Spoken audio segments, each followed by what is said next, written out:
Guys, आज है Saturday और हम जा रहे हैं गुड़गांव से खाटू श्याम जी, बाबा खाटू श्याम के।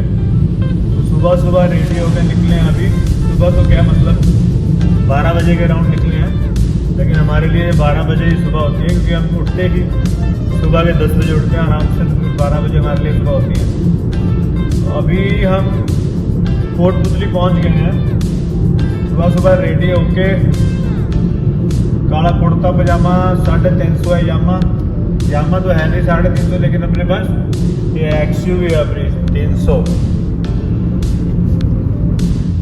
बाकी रास्ते में पहले रुके थे हम खाना खाने के लिए, नाश्ता करने के लिए रजवाड़ा में। रजवाड़ा करके होटल है यहाँ पे रेवाड़ी के पास। तो फिर हम वहाँ पे फिर थोड़ा बहुत वहीं रुके, फोटो बाकी मिलते हैं आपसे एक बार खाटू श्याम जी पहुँच जाए, दर्शन करवाते हैं फिर आपको।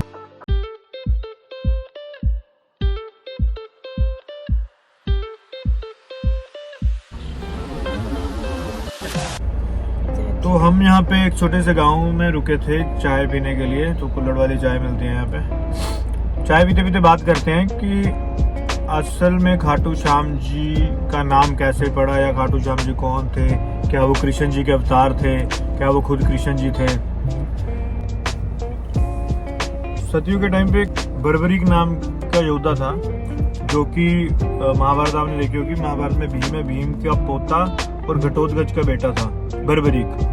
तो बर्बरीक को एक वरदान मिला था देवी माँ से, और 3 बाण दिए गए थे वरदान में कि जो बाण जहाँ भी ये उसको हिट करेंगे तो अपने टारगेट को हिट करके वो बाण वापस आएगा। तो इन्होंने बेसिकली माता से वरदान मांगा था कि मैं जो भी दुनिया में दुर्बल लोग हैं, मतलब दुर्बल इन द सेंस जो लोग हारे हुए हैं, मैं उनका सहारा बनना चाहता हूँ। ठीक है, तो माँ ने उनको 3 बाण दिए थे, जिसमें शक्ति दी थी कि आप जिस भी हारे हुए इंसान की तरफ से लड़ोगे वो इंसान जीत जाएगा। और जब ये महाभारत का युद्ध हो रहा था कुरुक्षेत्र में, तब इन्होंने बर्बरीक जी ने सोचा कि मैं भी युद्ध में पार्ट लूंगा, तो मैं युद्ध में जाऊंगा। तो इन्होंने अपनी माता को वचन दिया कि माता मैं उसका सहारा बनूंगा, जो भी हार रहा होगा मैं उसकी तरफ से युद्ध लड़ूंगा।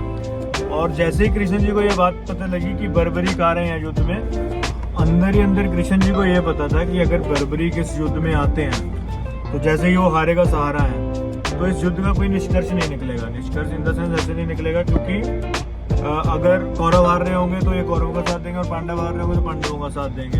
तो उसमें होगा इसका निष्कर्ष नहीं निकलेगा, और पांडवों और कौरवों दोनों की मतलब दोनों ही मर सकते हैं इसमें, और इसका धर्म युद्ध का कोई निष्कर्ष नहीं निकलेगा। तो कृष्ण जी ने एक ब्राह्मण रूप धारण किया। ब्राह्मण रूप धारण करके जब बर्बरीक युद्ध के लिए आ रहे थे, तो रास्ते में ही उनको बर्बरीक जी को रोका और उनसे पूछा कि आप कौन हो, कौन सा योद्धा हो और कहाँ जा रहे हो। तो बर्बरीक ने बताया कि मैं भीम का पोता हूँ, और मैं कुरुक्षेत्र के युद्ध में कौरव और पांडवों के युद्ध में जाके वहां से युद्ध करना चाहता हूँ। तो ब्राह्मण रूप में कृष्ण जी ने उनसे बोला कि आप में इतनी शक्ति है कि आप युद्ध लड़ पाओगे। कृष्ण जी ने उनको चुनौती दी कि मैं तब मानूंगा अगर ये पीपल के पेड़ में जितने भी पत्ते हैं, तो उसको आप अपने एक बाण से सभी पत्तों में छेद कर दो। तो बर्बरीक ने बोला बस इतनी सी बात ब्राह्मण जी, और उन्होंने अपना तीर उठाया और तीर उठा के सभी पत्तों पे छेद कर दिया। और उसके बाद तीर कृष्ण जी के पैरों के आसपास घूमने लगा, क्योंकि कृष्ण जी ने एक पत्ते के ऊपर पैर रख दिया था कि जिसको वो तीर छेद ना पाए। तो जैसे ही कृष्ण जी को पता लगा कि बर्बरीक के जो तीर हैं, ये तीर अपना लक्ष्य को भेद करके ही वापस आते हैं, तो उन्होंने मन में सोचा कि अगर ये सच में ही युद्ध में चला गया, तो मैं अगर 5 पांडवों को अलग अलग छुपा भी दूं, तब भी ये 5 पांडवों को मार के ही तीर वापस आएगा। तो इसके लिए फिर उन्होंने कहा बर्बरीक को कि तुम बहुत महान योद्धा हो, लेकिन मैं दान में तुमसे कुछ मांगना चाहता हूँ। तो बर्बरीक ने बोला कि अगर मेरे बच में हुआ तो मैं वचन देता हूँ कि मैं अवश्य उस चीज को पूर्ण करूंगा। तो ब्राह्मण रूप में जब कृष्ण जी ने उनसे बोला कि बर्बरीक मुझे तुम्हारा शीश चाहिए, तो बर्बरीक ने पूछा कि आप ब्राह्मण तो नहीं हैं, कि आप अपना असली रूप दिखाइए कि आप कौन हैं। तो जैसे ही फिर वासुदेव श्री कृष्ण ने अपना असली रूप में आए, तो बर्बरीक ने बोला कि वासुदेव आप मेरा शीश क्यों मांगना चाहते हो। वासुदेव ने बताया कि महाभारत के युद्ध के लिए एक वीर योद्धा की, क्षत्रिय की बलि की जरूरत है, शरीर की बलि की जरूरत है, इसके लिए मैंने तुम्हें चुना है क्योंकि तुम महान योद्धा हो। तो इतना सुनते ही फिर बर्बरीक ने बोला कि ठीक है, मैंने आपको वचन दिया था शीश देने का, लेकिन मेरी सिर्फ 2 इच्छा है कि एक तो जो भी मेरा देह होगा, मेरे देह को अग्नि मतलब आग जो मेरे देह को कृष्ण जी खुद आप लगाओगे, और दूसरा जो मेरा सर है तो मैं चाहता हूँ कि मैं उससे पहले महाभारत का पूरा युद्ध देखूं, उसके बाद ही मेरे प्राण। तो कृष्ण जी ने उनकी इच्छा पूरी करी और उनका शीश था, शीश को काट, जो उन्होंने अपना शीश काट के कृष्ण जी को दिया था, उसको एक पहाड़ी पे कृष्ण जी ने लगा दिया, जहाँ से वो महाभारत का उन्होंने पूरा युद्ध देखा बर्बरीक जी ने। और साथ में ही कृष्ण जी ने वरदान दिया उनको कि कलयुग में तुम्हें श्याम के नाम से पूजा जाएगा, मतलब मेरे नाम से पूजा जाएगा, तुम्हारा नाम कलयुग में खाटू श्याम होगा, और जितने भी तुम्हारे पास लोग आएंगे तुम उनकी इच्छाएं पूरी करोगे। तो इसलिए माना जाता है कि यहाँ पे सबकी मन्नतें पूरी होती हैं। तो बेसिकली वो बर्बरीक अभी खाटू श्याम जी के नाम से प्रसिद्ध हैं और कलयुग में उनकी पूजा होती है। तो इनको आप कृष्ण जी के द्वारा दिया गया वरदान मान सकते हैं। ब्रीफली बताया तो यही कहानी है। बाकी हम चलते हैं, पहुँच के एक बार देखते हैं, फिर उसके बाद आपसे बात करेंगे, क्योंकि मेरा भी फर्स्ट टाइम है वहाँ पे जाने का।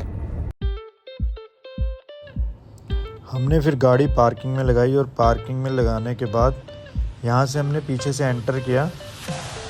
एंटर करने के बाद हम वहाँ पे, जैसे कि बताया आपको, हमारा फर्स्ट टाइम था तो हमें थोड़ा रास्ता ढूंढने में टाइम लगा। फिर करते करते हम एक जगह कुंड में के पास पहुँचे। इस कुंड को श्याम कुंड के नाम से जाना जाता है। इसमें भी काफ़ी रहस्य है, जो कि जब आप जाएंगे विज़िट करने तो आपको पता लगेगी चीज़ें।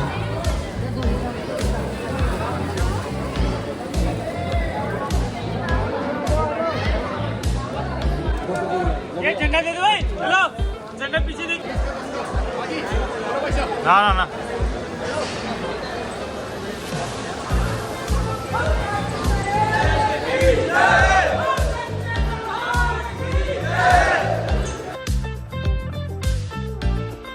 इसमें आप ये कह सकते हो कि हमारी शायद किस्मत अच्छी थी या जो भी था, मतलब कि हमें बिल्कुल भी यहाँ पे वेट नहीं करना पड़ा, क्योंकि हम सुनते थे कि यहाँ पे कम से कम 1 से 1.5 घंटा लग जाता है दर्शन करने को।